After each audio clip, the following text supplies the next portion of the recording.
सोचिए जरा, क्या हो अगर ये पता चले कि शुरुआती सभ्यताओं में जो युद्ध होते थे वो किसी जमीन, साम्राज्य या सीमाओं के लिए नहीं, बल्कि गायों के लिए लड़े जाते थे। बिल्कुल सही सुना। एक छोटा सा शब्द है गविष्ठी। इसका सीधा सा अर्थ है गायों की तलाश या उनके लिए किया गया युद्ध। दरअसल यही वो दौर था जहां दौलत का पैमाना मिट्टी या जमीन नहीं, बल्कि पशुधन हुआ करते थे। ये एक बिल्कुल अलग, लचीला और गतिशील दौर था। तो चलिए आज की इस बेहद रोचक चर्चा को आगे बढ़ाते हैं, जिसका विषय है the Vedic age from fluid tribes to rigid traditions. हम ये समझेंगे कि कैसे एक ऐसी शुरुआती सामाजिक व्यवस्था जहां सब कुछ लचीला था, आजाद था, वो धीरे धीरे एक ऐसी कठोर सभ्यता में बदल गई जिसके निशान आज तक हमारे आसपास मौजूद हैं। इस पूरे विश्लेषण को समझने के लिए हम इसे 4 मुख्य हिस्सों में देखेंगे। पहला, साहित्य यानी लिटरेचर। दूसरा, राजनीति। तीसरा, समाज और अर्थव्यवस्था। और चौथा, धर्म और देवता। तो बिना वक्त जाया किए सीधे पहले खंड पर आते हैं, लिटरेचर, श्रुति टू स्मृति। यहां से हमें समझ आएगा कि उस दौर का बुनियादी ज्ञान आगे कैसे बढ़ा। देखिए, यहां एक बड़ा दिलचस्प अंतर है। एक तरफ है श्रुति, जिसका अर्थ है जो सुना गया। इसे ईश्वरीय और सर्वोच्च माना गया, जैसे कि वेद, जिन्हें माना जाता है कि इंसानों ने नहीं लिखा। और इसके ठीक उलट है स्मृति, यानी जो याद रखा गया। ये मनुष्यों द्वारा बनाए गए नियम और सामाजिक दायरे हैं, जैसे हमारे महाकाव्य। ये आपसी तुलना उस पूरे बौद्धिक बदलाव का सबसे बेहतरीन उदाहरण है। अब सवाल यह है कि श्रुति साहित्य का मुख्य आधार क्या है। ये 4 वेद हैं, ऋग्वेद, यजुर्वेद, सामवेद और अथर्ववेद। इनके साथ अलग अलग ग्रंथ जुड़े हैं, जैसे संहिता, ब्राह्मणा, अरण्यका और उपनिषद। यहाँ ध्यान देने वाली बात यह है कि ऋग्वेद के जो 1028 सूक्त हैं ना, वो उस शुरुआती सामाजिक, राजनीतिक और आर्थिक जीवन को समझने का सबसे बड़ा और प्रमाणिक झरोखा है। चलिए अब दूसरे हिस्से की तरफ बढ़ते हैं, राजनीति।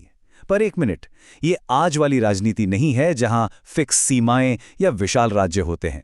यहां उन 7 नदियों का जिक्र है जहां शुरुआती लोग आकर बसे थे, जिसे सप्ता सिंधु कहा जाता था। सिंधु, ब्यास, झेलम, रावी, चेनाब, सतलज और आज विलुप्त हो चुकी सरस्वती नदी। लोग इस विशाल इलाके में घूमते रहते थे। लेकिन सबसे हैरानी की बात यह है कि इस वक्त किसी एक जमीन पर अपना पक्का कब्जा यानी पर्सनल लैंड ओनरशिप अस्तित्व में था ही नहीं।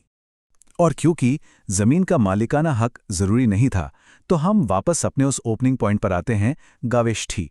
जमीन के लिए नहीं, बल्कि गायों के लिए युद्ध। मवेशी ही असली दौलत मानी जाती थी। तो जो भी झगड़े या लड़ाइयाँ होती थी, वो स्थायी जमीन जीतने के लिए नहीं, बल्कि अस्थायी रूप से पशुधन हासिल करने के लिए होती थी।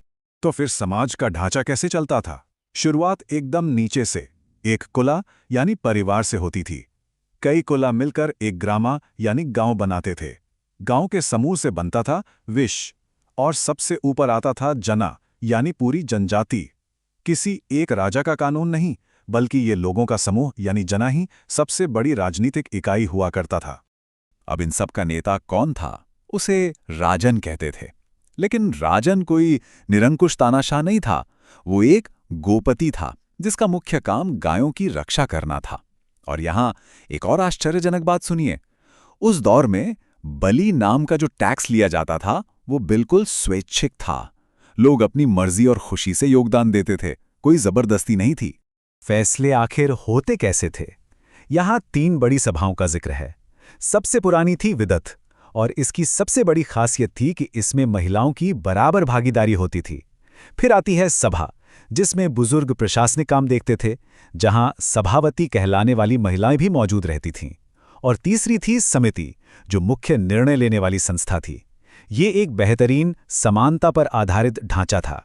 राजनीति को समझने के बाद चलिए अब तीसरे खंड की तरफ बढ़ते हैं, समाज और अर्थव्यवस्था। यही वो दौर है जहां हम देखेंगे कि रोजमर्रा का लचीला जीवन वक्त के साथ धीरे धीरे कैसे कठोर होता चला गया। वर्णा व्यवस्था में सबसे बड़ा बदलाव यहीं देखने को मिलता है। शुरुआती वैदिक काल में वर्णा जन्म पर निर्भर नहीं था। ये पूरी तरह लचीला था और इंसान के काम और योग्यता पर आधारित था। लेकिन ध्यान दीजिए, बाद के वैदिक काल तक आते आते ये परंपरा बिल्कुल पलट गई और वर्णा सिर्फ जन्म और वंश तक सीमित होकर बेहद सख्त हो गया। अगर महिलाओं की स्थिति पर गौर करें तो शुरुआती दौर वाकई प्रेरणादायक था। महिलाओं का दर्जा उस समाज में काफी ऊंचा था। उन्हें शिक्षा का पूरा अधिकार था, अनुष्ठानों में हिस्सा लेती थीं और बाल विवाह जैसी बुराइयां बिल्कुल नहीं थीं। घोषा, लोपामुद्रा और गार्गी जैसी बेहतरीन विदुषी महिलाओं के नाम उस दौर की खुली और प्रगतिशील सोच का जीता जागता सबूत हैं। उसी समाज में दासा और दस्यु नाम के समूह भी थे। मूल रूप से ये वो लोग थे जिनकी भाषा और संस्कृति अलग थी और जो यज्ञ आदि नहीं करते थे। इसीलिए शुरू में इन्हें विरोधी माना गया। लेकिन इतिहास की एक दिलचस्प बात देखिए, वक्त के बीते बीते ये दोनों समूह भी समाज के मुख्य धारा में पूरी तरह घुल मिल गए। आर्थिक रूप से लेन देन कैसे होता था? खेती की भूमिका तय करके रखी गई थी, यानी लिमिटेड थी। पूरा आर्थिक ढांचा पशुपालन पर आधारित था। व्यापार के लिए बार्टर सिस्टम चलता था, वस्तु के बदले वस्तु। बाद में चलकर निष्का नाम के धातु के टुकड़ों का इस्तेमाल होने लगा, जो एक तरह की शुरुआती मुद्रा थी। सेना के नाम पर कोई स्थायी फौज नहीं थी। जरूरत पड़ने पर कबीले के लोग खुद हथियार उठा लेते थे। अब आते हैं अपने आखिरी और चौथे खंड पर, धर्म और देवता। ये उस समय की धरोहर है जहां पूजा का तरीका पूरी तरह व्यवहारिक और सीधे प्रकृति से जुड़ा था। इस वक्त मूर्ति पूजा जैसा कोई कॉन्सेप्ट अस्तित्व में ही नहीं था। उस दौर में देवताओं को मुख्यतः 3 श्रेणियों में बांटा गया था। आकाश के देवता जैसे सूर्य और द्योस, वायुमंडल के देवता जो आंधी और बारिश लाते थे जैसे इंद्र और मरुत, और पृथ्वी के देवता जैसे अग्नि और सोमा। ये पूरा ढांचा दरअसल प्रकृति के तत्वों से रोजमर्रा की कृपा और आशीर्वाद मांगने का एक सीधा माध्यम था। यहाँ ऐसा लग सकता है कि बाद में प्रचलित होने वाले शिवा या विष्णु मुख्य देवता होंगे, पर नहीं। शुरुआती वैदिक दौर के सर्वोच्च देवता थे इंद्र। उन्हें बारिश, युद्ध और ताकत का देवता माना जाता था और प्यार से वृत्रहंता कहा गया। एक ऐसी सभ्यता जिसे दार्शनिक शांति से ज्यादा अपनी फसलों, जिंदा रहने और जीत के लिए पूजा करनी थी, उनके लिए इंद्र ही सबसे ऊपर थे।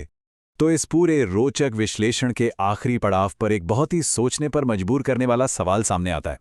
कैसे एक ऐसी सभ्यता जो स्वैच्छिक सहयोग, प्रकृति पूजा, महिलाओं की समानता और लचीले नियमों के आधार पर शुरू हुई, आगे चलकर अत्यंत कठोर, जटिल और विशाल साम्राज्यों की नींव बन गई। ये बदलाव वाकई इतिहास की एक ऐसी पहेली है जिसे समझना बेहद अद्भुत है। इस चर्चा में अंत तक बने रहने के लिए बहुत बहुत शुक्रिया।